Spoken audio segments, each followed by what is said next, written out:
Oh boy. How you doing, everyone? Welcome back to another episode of the Richie Hicks Jr. Sports Podcast. In the spirit of the Super Bowl week, we are doing an all-time list of the greatest Super Bowl teams that have ever competed. We have honorable mentions, and we're going to jump into the top 10 after that. I did my best to be fair. I tried to take personal bias out of this list because I will admit that there's a couple of teams in here that I don't really care for. But, yeah,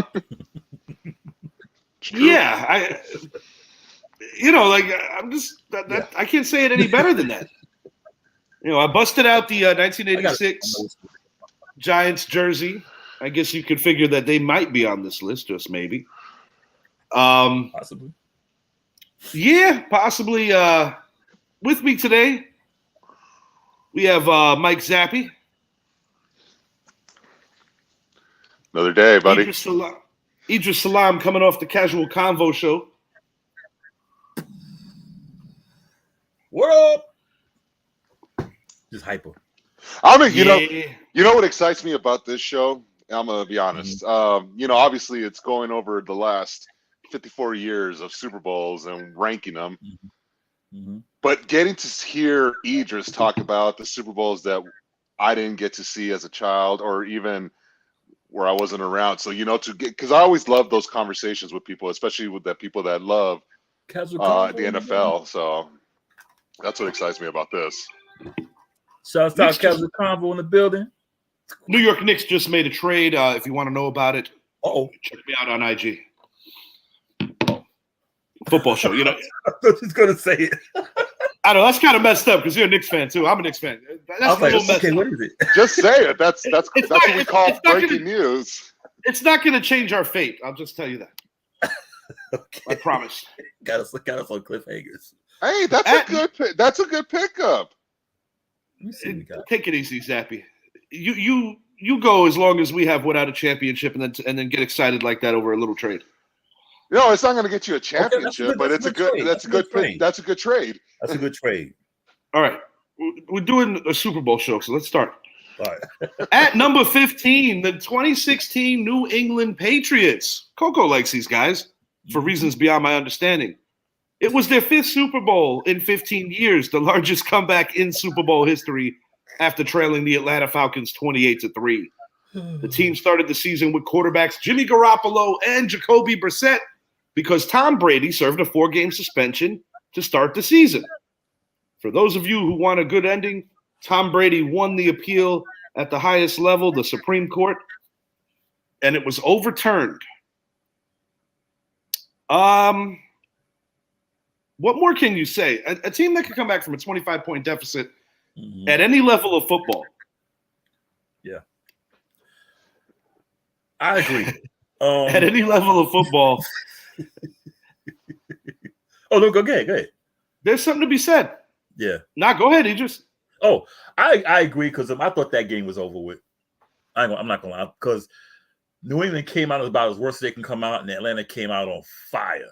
And I think, you know what? I think New England stuck to their game plan. They never changed. They did what they had to. They did what they do. I think with Atlanta, they just quit. And I don't want to say quit like gave up. I think they just got complacent.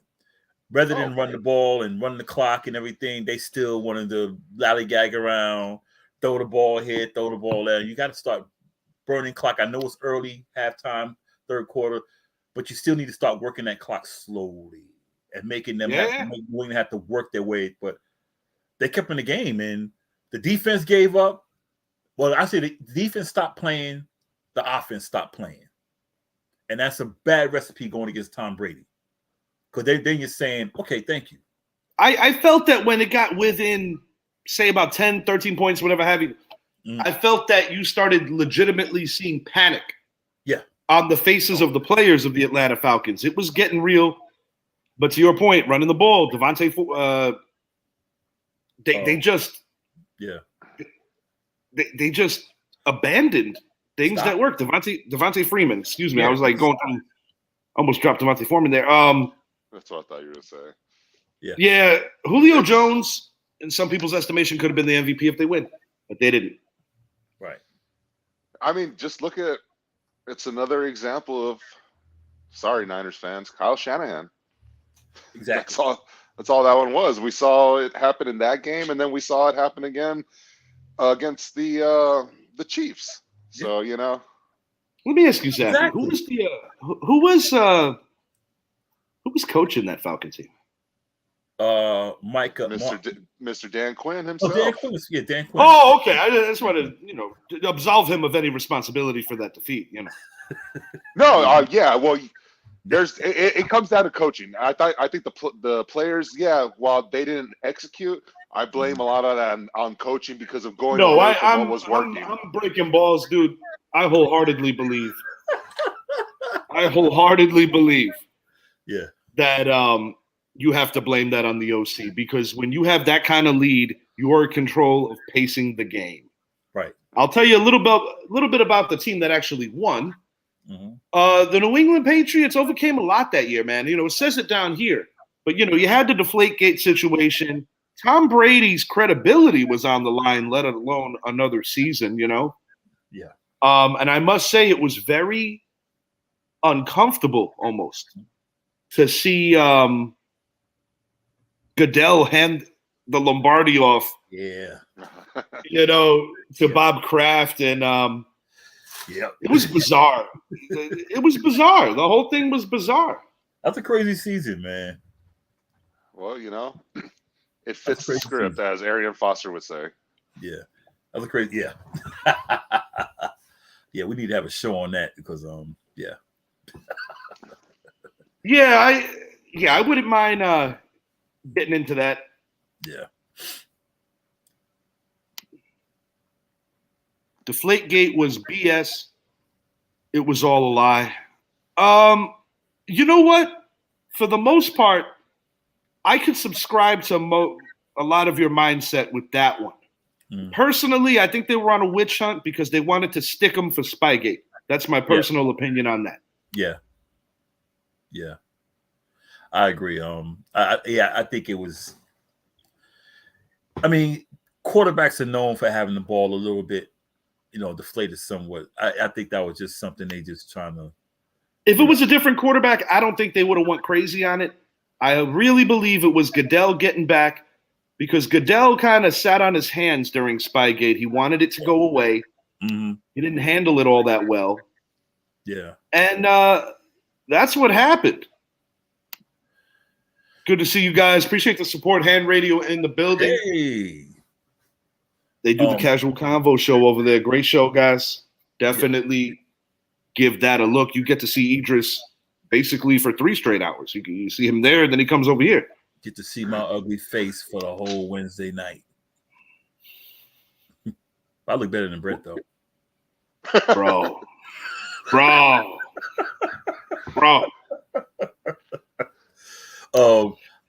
The funny thing about the Deflategate situation, I think during that period, a lot of stuff was going on that kind of questioned the NFL integrity, because you had the situation with the physical abuse against women stuff going on. Oh yeah, the Ray Rice thing brought a lot of light. Yeah, man. All that stuff was going on like within that 2 or 3 year period, and Deflategate just made things worse because now Goodell went after Brady, and he lost. In the end, I mean, and it was an ongoing thing because this was a while removed from after the actual season, after the aftermath of actually winning another Super Bowl. Yeah, but I must say, outside of Arthur Blank, I think the second most depressed man at that Super Bowl was probably Commissioner Roger Goodell. Yeah, Blank was mad. Yeah. He was pissed. Oh yeah. Oh yeah. At number 14, we've got the 1994 San Francisco 49ers. This was Steve Young's lone Super Bowl victory as a starter. He won as a backup with Montana. Mm-hmm. The Cowboys, back in that era, beating the Cowboys, beating the Niners, those two teams during the early to mid-90s, that was essentially your Super Bowl. The AFC was not on equal balance with the NFC during that era. Yeah. William Floyd, bar none, first player to win a national title and Super Bowl one right after the other, consecutive seasons. He did that with FSU, controversially, because I think they gave that to Bobby Bowden. I think the Fighting Irish should have won head-to-head. The Irish beat them. That's another conversation for another day. But these 49ers, essentially, I think it was Steve Young getting rid of the Joe Montana shadow. That's what happened here. Yeah.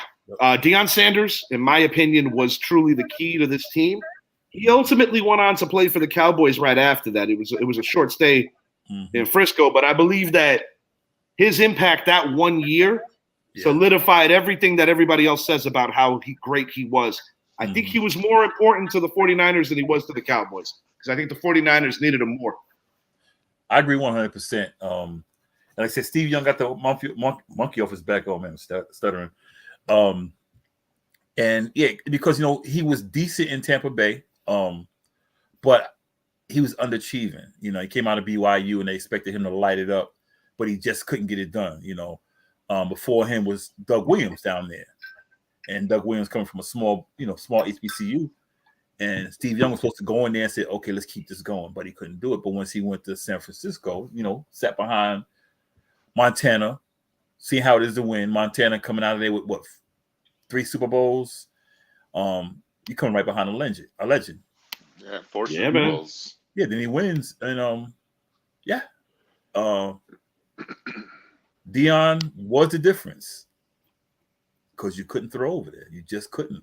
Yeah, he literally cuts the field in half. Yeah. I mean, that is essentially the Deion Sanders effect. Zappy, anything you want to add to this Niners team before we move it along to number 13? No, I mean, add on the fact that they stopped Dallas from becoming a 3-peat, which would have eventually been a 4-peat Super Bowl champ. But no easy task. I could tell it still hurts a little. I could tell it still hurts you. Okay. But it's okay because the year before, at number 13, we had the 93 Dallas Cowboys. Clinched the East and home field advantage with a win over the New York Giants. In the regular season finale, the final season of Phil Simms and Lawrence Taylor as teammates, the organization took a very drastic turn after a very epic Week 17 showdown with the Dallas Cowboys. The Emmitt Smith shoulder game. Yep. That was indicative of the toughness of that team. I'm going to let the resident Cowboy fan jump on this. Well, the big one to remember, too, is the way the season started. Started off 0-2 in the year, had Emmitt Smith holding out, and it was pretty clear that Emmitt made his point. You guys can't win without me.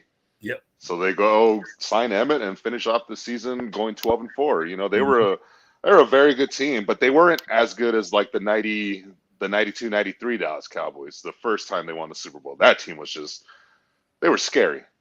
But that season, you could see that the gap had closed between the Bills and the Cowboys, even in the Super Bowl. We saw it.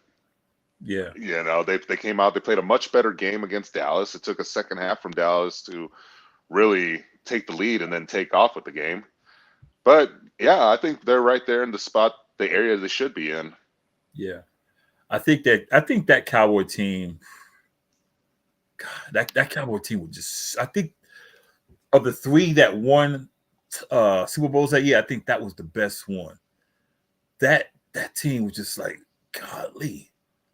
And I always said, you might change your mind later, but I'm going to listen to what you're saying now. I'm talking maybe. I thought, maybe. We'll see. But I think of the 3 Cowboy teams, I think they were the best. The 93 Cowboys? Out of the teams of the 90s. Right. No, you're saying the 93 Cowboys you think were the best? Yeah, I think they were the best. And I always said to this day, had Jimmy Johnson never got fired, Cowboys might have 10 titles, man. Because they were getting stronger. That hiccup against the 49ers was that. That's what it was, a hiccup. And it goes back to the whole Deion Sanders acquisition. He was the difference. Yeah. I think they would have won quite a few more because that team was just getting stronger and stronger. You figure Barry Switzer won with the same team that just lost the year before. And he didn't really coach the team. That team didn't need a coach. They just knew how to play ball. So yeah, it was whenever you switch up coaches like that, and especially you're talking about a championship caliber team. Absolutely. Yeah. This is cool, man. I like how my listening skills have enhanced over hosting a podcast. So I'm able to see what our friends are speaking on here, and I'm actually listening to you, and nobody's getting ignored. Where was this for the first 4 decades of my life? Hey, man, things happen. Guess so, man. I'm like, wow, this works, and I could hear you, and I'm paying attention. I was like, damn, bro. Yeah. Okay. No, because sometimes I see it I tune into Casual Convo, and especially when you guys get hype, I'm like, how do they reel it off like that smoothly when they're that hype? I was like, it's a skill. Well, I trigger Coco, so I do that over the second hour. So yeah. Indeed, Coco. Yeah, I'm feeling that. Yeah, Flacco was definitely a flash in the pan. He had a hell of an arm, but just wasn't all that.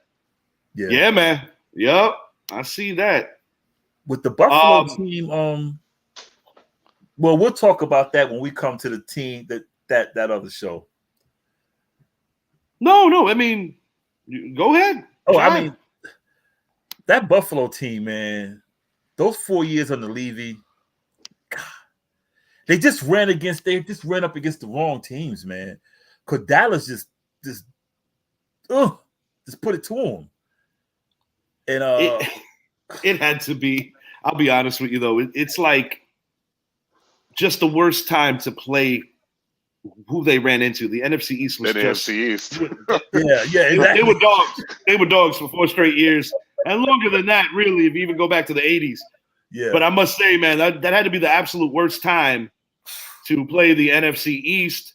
And keeping it in the division at number 12, we've got our 1986 New York Football Giants, led by league MVP Lawrence Taylor, the last defensive player to win a league MVP, and the only one to do it during the Super Bowl era. Right. Phil Simms, greatest completion percentage in the Super Bowl, going 21 of 25. 3 of those were dropped. That's crazy. They busted up John Elway's Denver Broncos 39-20 for the organization's first Super Bowl win. For me, I would say it was a real growth for Phil Simms, who for the first time in his career truly proved to Coach Bill Parcells that he deserved to be the guy. Yeah, I agree. I remember watching that game, and I wasn't sold on Simms. I really wasn't. I liked him, but I wasn't really sold on him. That defense was just quick, fast, in a hurry. But when we won, I was like, "You did it!" Because Scott Norwood, when that kick went up, man, when the kick went up, it was just like watching the Giants versus the Titans this past season. It's like watching Ohio State kick away there. Yeah, and I was like, because Norwood was good. He was a dependable kicker. And he kicked it, and he missed it. And I was like, and I just froze. I remember I was like, we won this thing. We won. And I hated for Scott Norwood because after that, they trashed that man. And he had a real good career kicking the ball. Idris, I gotta slow you for a second. Yeah. You took your time machine 4 years ahead. Huh? We on 86. Man, I'm old, man. Give me a break, all right? LT's year. 86 was the what's the face? The Broncos. I'm thinking it's all good, bro. Man, it's all good. The one thing, bro, your analysis was spot on. So I'm like, I don't want to stop him. Well, the one thing I remember about this game though is John Elway saying before the game, "We'll show up." That's what he said. Where, to the airport? To where? The airport? That's what he said. No, they did show up. They had to lead at the half. That's what he said in Sports Illustrated. I wasn't old enough to remember this game when I was that young. This is a game that I picked up over the years of being a Giants fan, and good old Steve Sable with NFL Films. Yeah, is what essentially that's the best. That's what you do whenever you're having that get together. No, you you get that get together with your boys and you leave early, so you don't have to pick up the bill. You know, I would apologize to our listeners. Look, y'all, I've seen every Super Bowl since 1969, so some Super Bowls look like the other ones. Y'all forgive me. Oh, it's all good, Idris. I'm not tripping on that. Yeah, every Super Bowl. I mean, say to me, Brett. In case you're watching, this is what we call accountability. Right. Grown folks do this kind of stuff. You know, we did talk about that. And next time you address Idris, you say Mr. I. Mr. I, damn right. But no, it's funny you're talking about it because that 90s Giants team, or at least that season, was spoke of in regards to the Bills that year and the 49ers that year. We spoke on it on the teams that didn't. And with the Niners being up there because they were the team that was supposed to three-peat, the first team to do it, that type of thing. And, well, I guess the Steelers would have been the first team, but first team in the NFC. Right. And it was like, man, you know. But, yeah, that 90s team was good. So it's funny you talk about that because we did talk about it on the last one. These are the 86 guys. So these guys are always remembered as kind of being like the iconic Giants team. Yeah. But the truth is, on a lot of metrics, it would suggest that the 90 team, while not as legendary, might have been better because of the plus 20 differential in terms of turnovers. And I'll be honest, the 90 Giants beat a better team because you were ripping on that. Yeah. The reason I put the Giants this high is because of the magnitude of the win. And it's hard to argue with Lawrence Taylor, in my opinion. The greatest defensive performance in league history to this day. The impact is still felt. Quarterback too. Yeah, there's a lot of things, and I mean, you know, Rutledge, for instance, like when Sims was first coming in, Parcells did not have total confidence in Phil Simms going into this season. Going back to '85, the way the Bears smacked them around. Your uncle's team, they smacked the Giants around in '85. Like the team that drafted them. Yeah, you figure that. Yeah, it's like, oh, hey guys, I remember. But no, this '86 Giants team, I think solidified Phil Simms' legacy. Yeah, I do believe Phil Simms could have been Hall of Fame caliber if the offense was run differently. But you know, it was a run first mentality. Yeah, it was field position, and it was about leaning on your defense and great running game. So you know, it worked, and the formula worked. But sometimes, especially with the newer generation, when they look at the back of football cards, I don't think they truly realize how good some of these guys were. Right. And I think it's important to not lose sight of that just because the stats might not line up with the stuff you see today. Mm-hmm. At number 11, we got the 66 Packers. Short and sweet. This team was not their greatest team. Mm-hmm. I think it's their third best team because I have another Packer team that I think of non-Lombardi related, and their 61 team was 13-1. The reason for the magnitude here goes without saying. It's the original Super Bowl, and they won the first two, and this was the better of the first two teams. Right. They defeated the Kansas City Chiefs, who will not lose on Sunday. No, but that's all I got for the Green Bay Packers. Bart Starr, iconic. It's all iconic because it was a carryover from the pre-merger. Yeah, that team.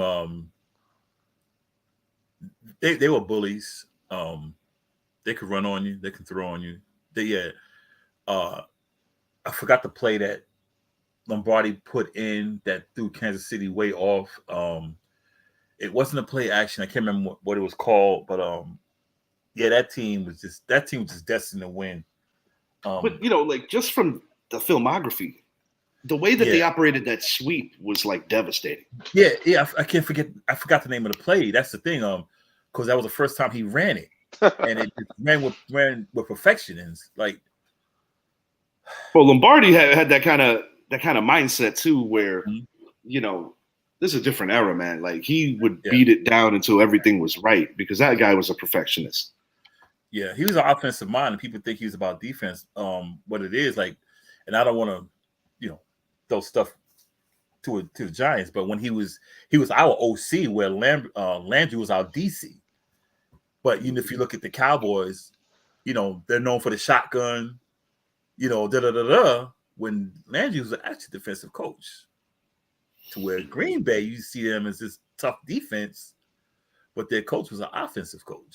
A lot of people associate him with that side of the ball. And I mean, like anything else, when you take over the head position, you oversee so many things, especially now, because now there's like detail to every detail.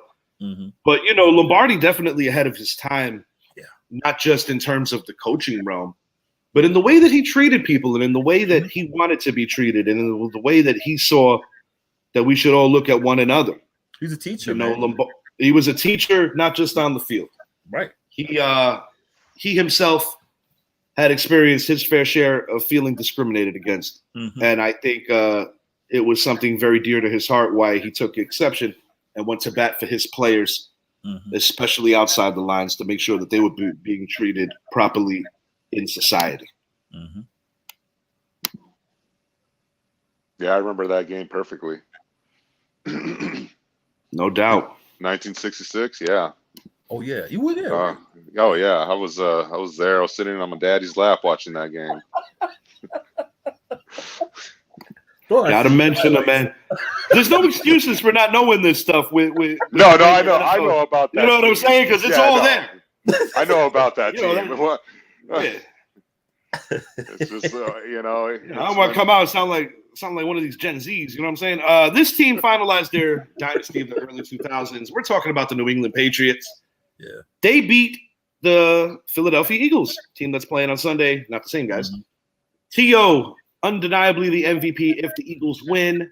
Donovan McNabb really put just a damper on a potential win, vomiting. Yeah. This led to the fallout. We mentioned this on the runner-up show that we did not too long ago. Mm-hmm. But this culminated the Patriot dynasty. This legitimized them as a for real dynasty. You know, the first one was viewed as a fluke. Even when they won the second one, people still weren't buying completely. Oh, they beat Jake Delhomme, whatever. Yeah. And, you know, the one thing they've won close Super Bowls. You know, Adam Vinatieri was vital. Mm-hmm. That's all I got there. I think with Philly, I would have given it to T.O. considering he came back from a broken leg. Yeah. And still went out there and balled. You know, that's crazy. I think they should have won that. I would put it on McNabb. I mean, yeah, you got to. I mean, it's all about preparation. I mean, things happen, you know. I mean, I've thrown up before, you know. Yeah. But the thing is, that's really weird about this game. In the history of the Super Bowl, if there were ever two particular games where I believe that the loser should have been an MVP, it involves both these two teams in two different Super Bowls. I believe Tom Brady should have been the MVP in the 17 Super Bowl. And I believe that in this particular game, it should have been T.O. because I feel that even though they lost, their star was that bright in that particular game. And that's what I mean because – my bad, Zach. That's what I mean. You got your best player coming back from a broken leg, and he still performed. You got to, as a quarterback, you gotta lead that team, dude. Yeah, it speaks more than just the result of the game. When you look at what followed that from McNabb, I feel that the media had their own intentions. Guys like Skip Bayless that tried to smear T.O.'s name. Oh, yeah. And, you know, years later, I think we know all about who Skip Bayless is.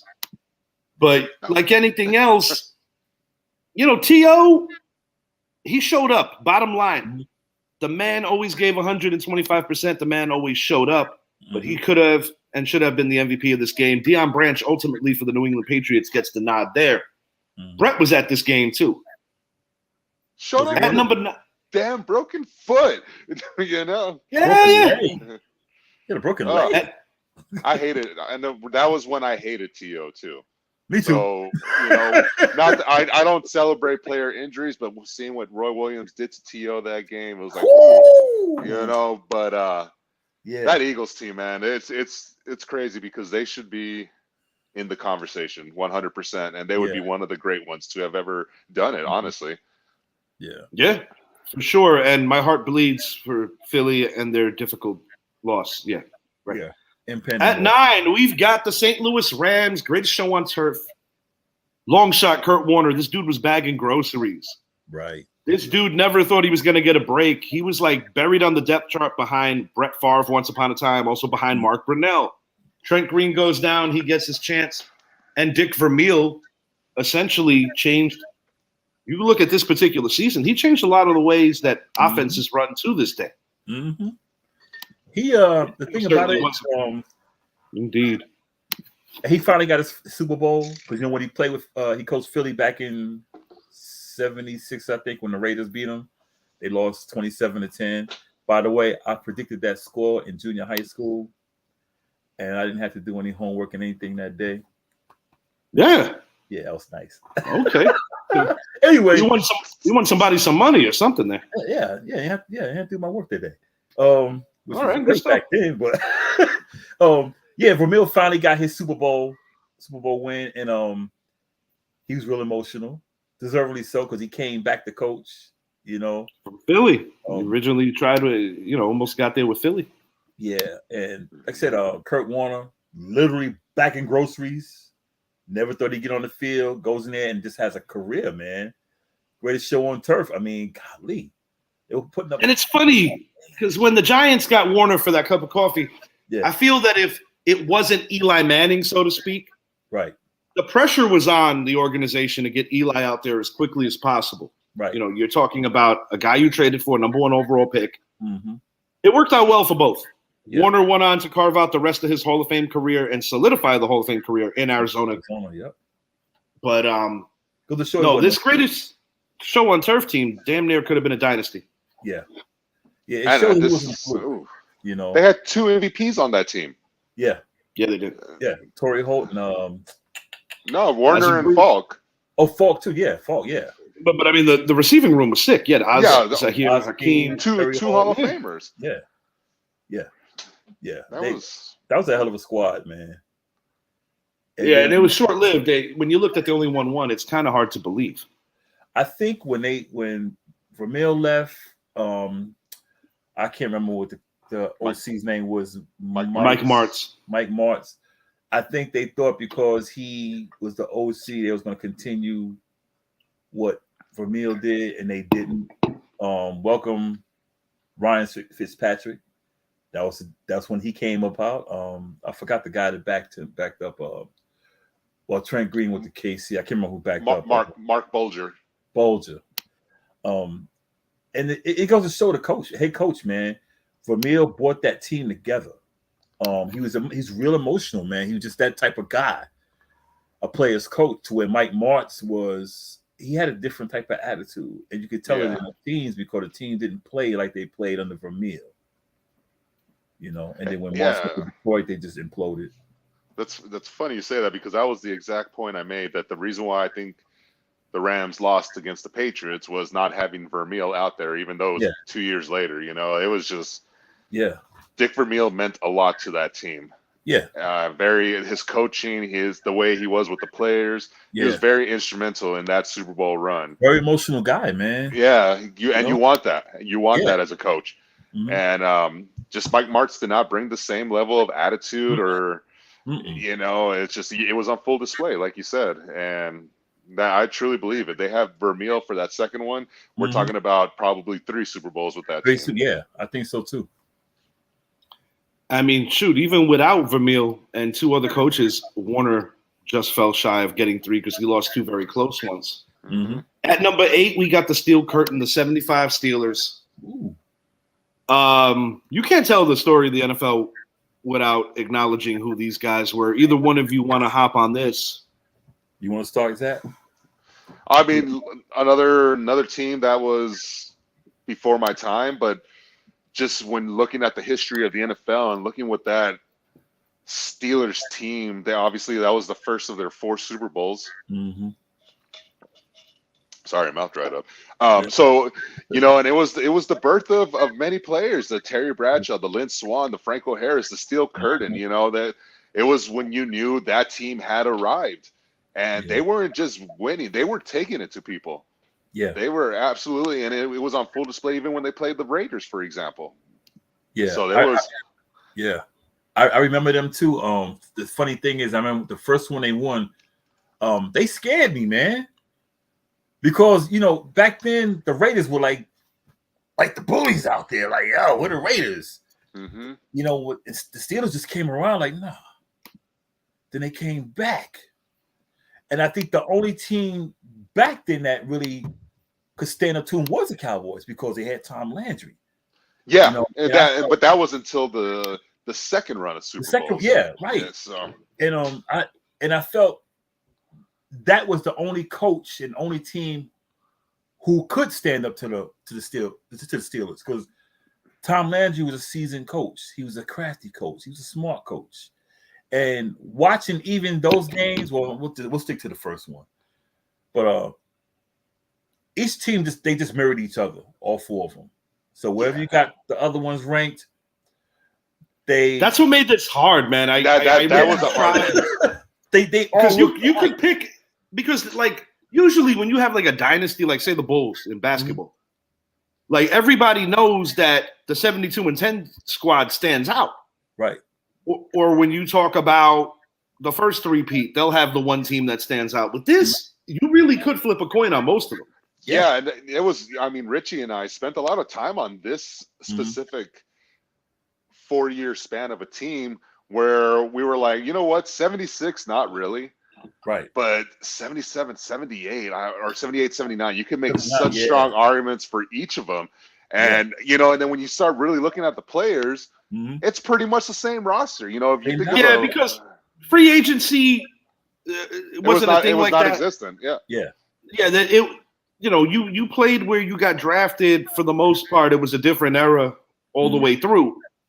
I brought up the Packers earlier. They were essentially the league's first dynasty. This Pittsburgh's team was the second dynasty of the NFL, essentially, at least, coming into the beginning of the Super Bowl era. But I got an interesting take here. At 7, I got the 96 Packers. This team led the league in the highest rated offense and defense. That's a very rare thing when you do it on both sides. Super Bowl hero was former Heisman Trophy winner Desmond Howard, who was a special teams monster. I mean, he was that guy. Yeah, he was. He swings his game. He stole the MVP from Reggie White, who set a Super Bowl record with 3 sacks against Drew Bledsoe. Yeah, but you take Desmond Howard out of this game, I think the Patriots might have another ring. It's a whole different game. Yeah, so they might have 7 Super Bowls. Yeah, we're not talking about one big touchdown by him. We're talking about a couple. A couple, you do not see that in pro football anymore. You're lucky if you even get a return nowadays because of the safety element, right? And how they purposely try to make it harder or less appealing to one. Yeah, Hester did it on that stage too, which should never be forgotten. In a losing cause. Yeah, it was to open up the game, but this is a lot different scenario. This is a deciding factor. This is like legit putting away a Super Bowl. Yeah. And this is after he was drafted high. He's a former Heisman winner. He failed in Washington. Everybody thought he was a bust. And this performance validated his career. Yeah. That's what as the team goes, I mean, dude, they had Gilbert Brown in the middle. This is a guy that would require like 4 guys. And I'm not even trying to be funny. Like he could take the whole line. Gilbert Brown was a big dude. Yeah. They had some great receivers on that team. You had Reggie White on this team. Receiver wise, they had Andre Rison as a rental. Yeah. Wasn't Antonio Freeman for that one as well? If my memory serves me right, Sharp was gone. Well, Sharp was definitely gone. Sharp was gone. That's right. Robert Brooks was on that team, but I'm trying to remember if Robert Brooks was injured. I don't remember if it was Freeman or Brooks. One of them was down for the year because that was the motivation behind getting. It was. I think you're right. Yeah. And that was the motivation. Yeah, that was the motivation for bringing in Andre Rison. Mark Shimura was such a great tight end for that team. Oh, he was Mr. Reliable for Brett Favre. Yeah. He was good tight end, man. You can make an argument that I don't even think it's that much of an argument. That's the best tight end that Brett Favre ever played with. Yeah, by far. Yeah, no, there's no question about that. By far. No, that's probably one of the best Packer tight ends in history. Yeah, absolutely. Number 6, we got the New England Patriots. No, that's not the one. Uh-oh. Yo, I just realized what I did here. Okay, Brett. Brett must have done that. Yeah, let's get him on the phone. Ask what's going on. Did you leave 96 off? I'm trying to figure out where I made my fumble here. I think I know what I did. So bear with me. Actually, you know what? Let's just keep it running. Which Patriots team is it? I was trying to figure that out. It was obviously not the 04 team. So pick a Patriot team. Let's talk about one more. Just don't make it 01 because that team was not that good. No. Let's go 2014. Let's go 2014 New England Patriots. The team that beat Seattle. Let's talk about that. Oh, yeah. You know, that game, I would put them lower. I would put them lower because I wasn't impressed by them. Brady didn't have a good game. He had a decent game. I think Seattle shot themselves in the foot. They beat themselves because they could have put that game away. But as usual, just like Atlanta did, you gotta keep giving Marshawn Lynch the ball. Give him the ball. It's like they stopped running the ball with him. And I think if they kept running the ball, New England doesn't come back. But they just kept it up. And then you get to the goal line. You got the baddest man in the backfield, the baddest man on the field, matter of fact, and you're going to throw a little slant in the end zone. It's supposed to be in beast mode right up the middle. Game over. I figured out what I did wrong here, fellas. Yeah. I was numbering, and you know how you kind of change the banners out? Yeah. The team I wanted to speak on was actually the 1991 Washington Redskins. I'll give the short and sweet version. Oh, okay. All-world corner, sense. Darryl Green, Art Monk, Mark Rippon, career year. And once again, this falls with the Giants and the Cowboys. They ran into Buffalo in the 90s. Yeah. They were, this was the second of 4 consecutive Buffalo defeats. I was kind of trying to figure if these guys were going to get ranked higher than another NFC East team. But no, just utter domination, really. Like utter domination through and throughout the year.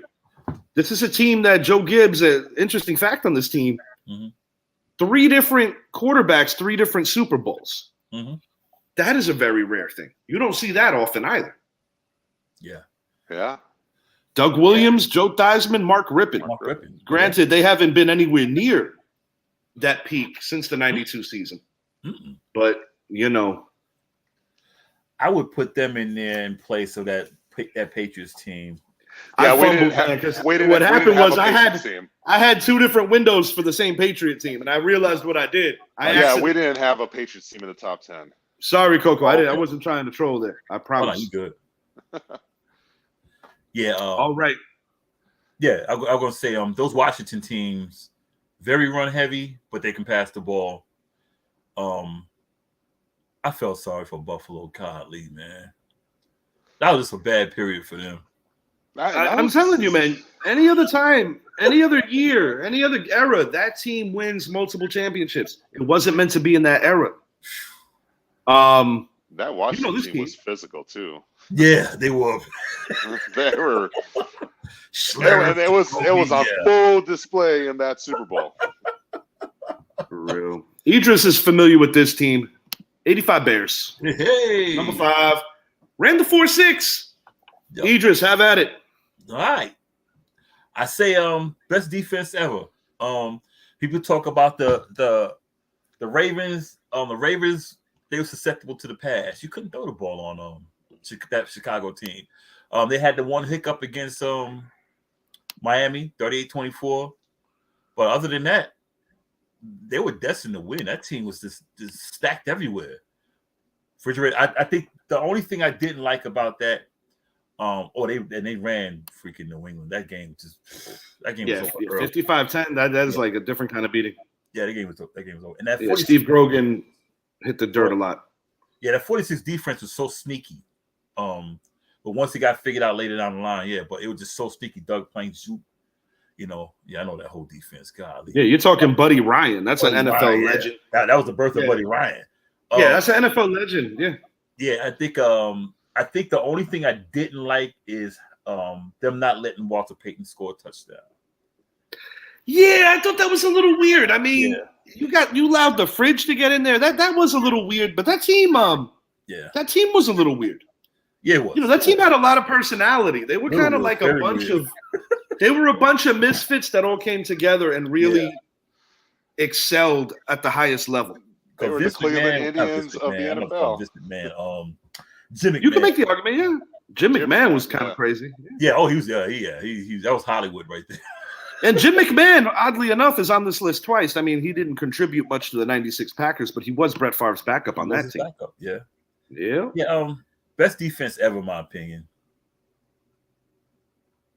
I don't really have an issue with you saying that because, you know, from metrics, you can probably dig and make an argument here and an argument there. I mean, Super Bowl. But I think what stands out with this team to me is being one of only 3 teams that has won 18 games. And only 2 of those 3 have won a Super Bowl. Right. I do believe that this team had limitations on offense, and that's probably why I don't rank them all the way at the top. Yeah. But on some people's list, this team literally is number 1. And I really don't think when you start getting a number 5, number 4, I don't really view any of this as a wrong answer. You know, I think it's really subjective. I try to be fair to the best of my ability. 72 Dolphins, this is like me being critical and honest. I got them at 4. They're the only undefeated team in league history. I combed through their schedule. Yeah. Quite frankly, outside of having to play the AFC title game on the road, because back in those days, home field was dictated off of a rotation, I just didn't see the impressiveness that this team had, maybe over the team I just mentioned, or maybe the 2 I'll name after. They're here because they're undefeated. And I'm not trying to be disrespectful to any of those guys that always pop their champagne every year that the last undefeated team falls. This year, the last undefeated team was Philly. Don Shula's a phenomenal coach. I think with them, I think they were lucky because they played a backup quarterback most of the year. Greasy missed a lot. I think he missed 10 games, something like that. Craig Morton played most of the season, if I remember right. I think the undefeated record, because they didn't really dominate Washington in the Super Bowl. There were a lot of games where even as early as week 1, where you're like a 1-point win, 2-point win.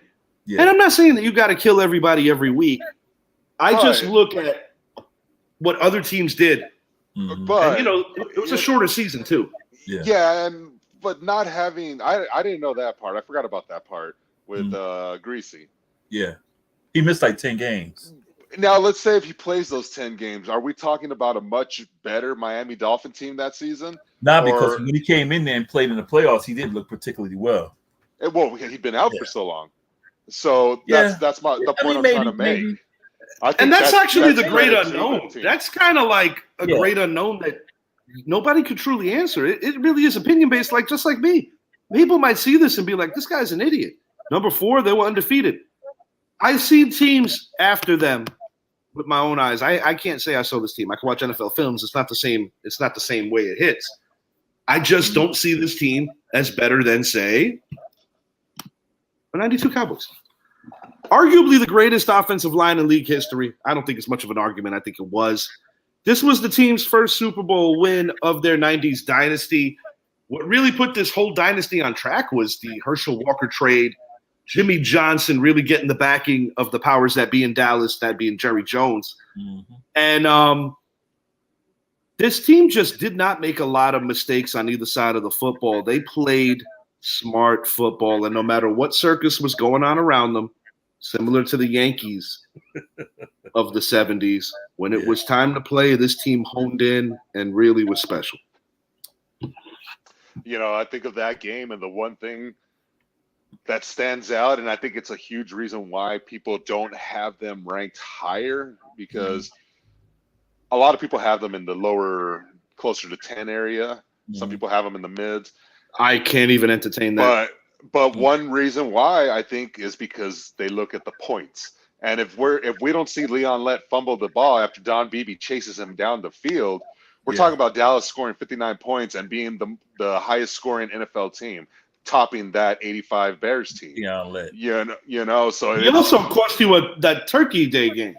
I was gonna against say the Dolphins. he had a hard, He always made the stupid plays at the worst so you remember times. him, and So he it's was a only good player. and it's and So are you that's why he was only suggesting that he's getting- not going to go on Jeopardy?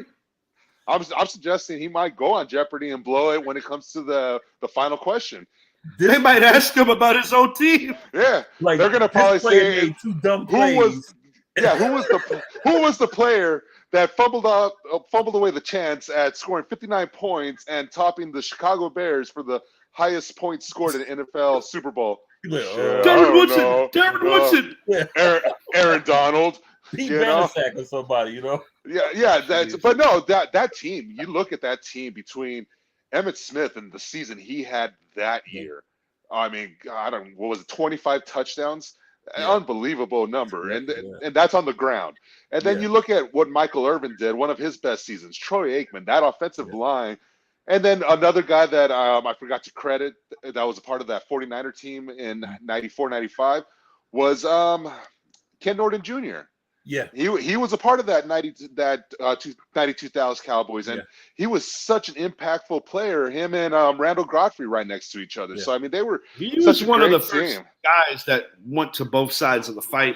We obviously earlier in the show mentioned Dion, but there have been players. Good call Charles on that. Haley, man. Good call on that, Charles Haley too. But like this was the Super Bowl, and I said it earlier in the show. When these two played, it was the Super Bowl, and even though these are not exactly two of my more favorite teams, you know, I can't rewrite history and set it up with some kind of convenient narrative. So I'm going to tell the truth.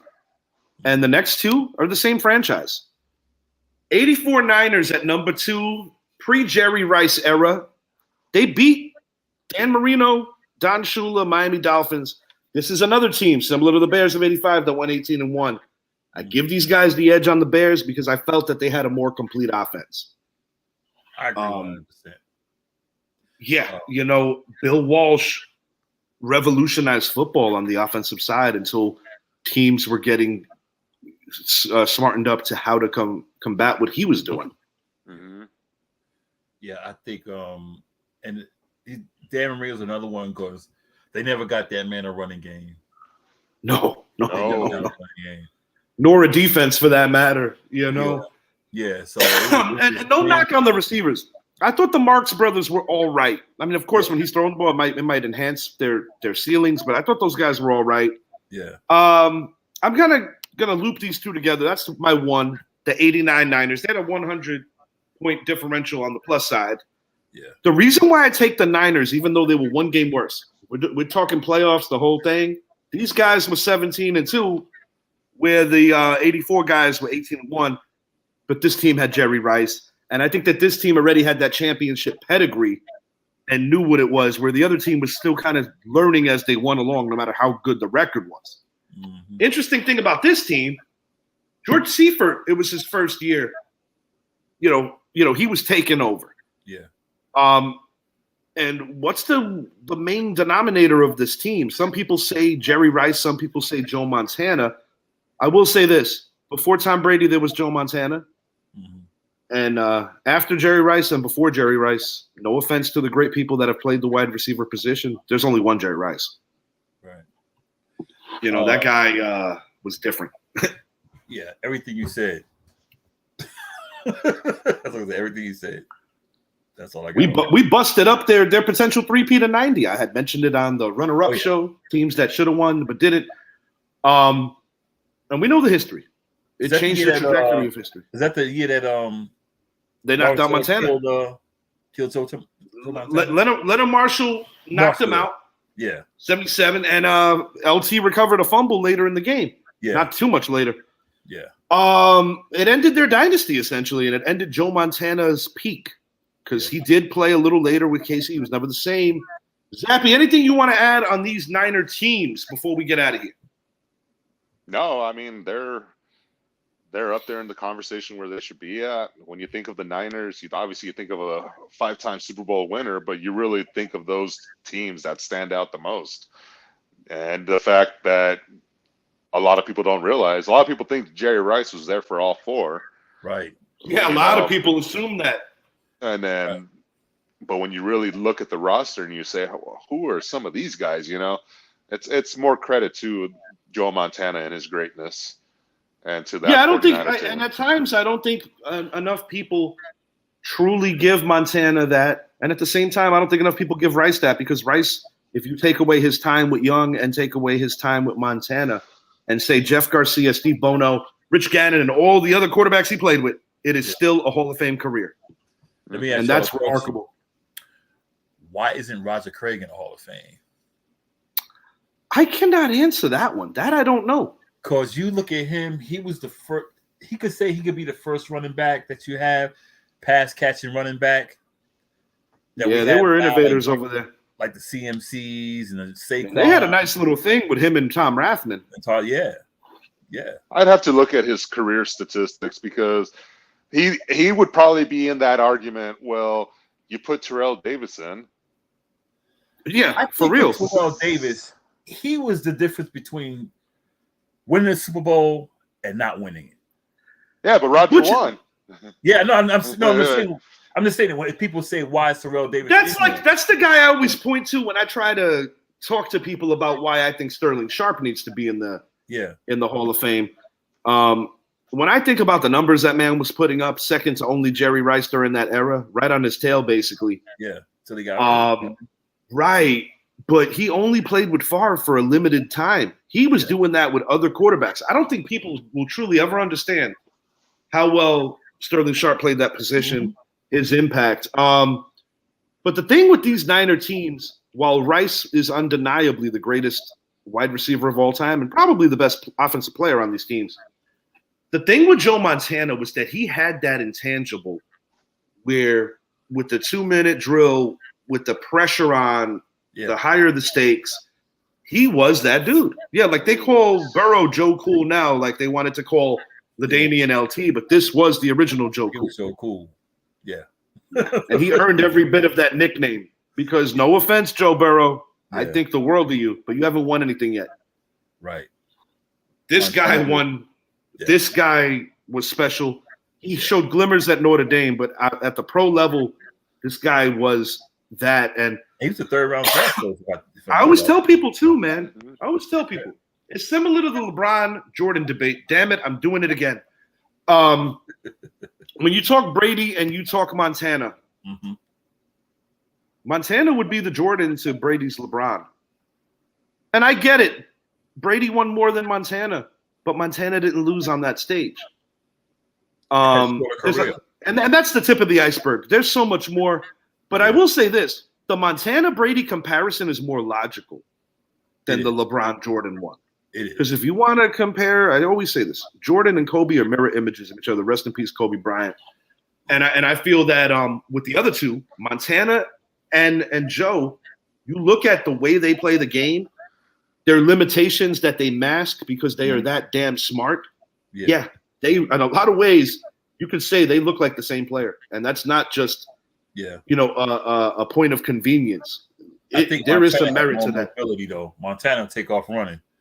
I think his career got cut short, injuries, concussions, But I think if he stayed healthy, hey, who knows what Montana would have done. And I said that when the Giants took out Joe Montana, they expedited the Cowboy dynasty. The Cowboys still would have had their moment. I just don't know if it would have been as long.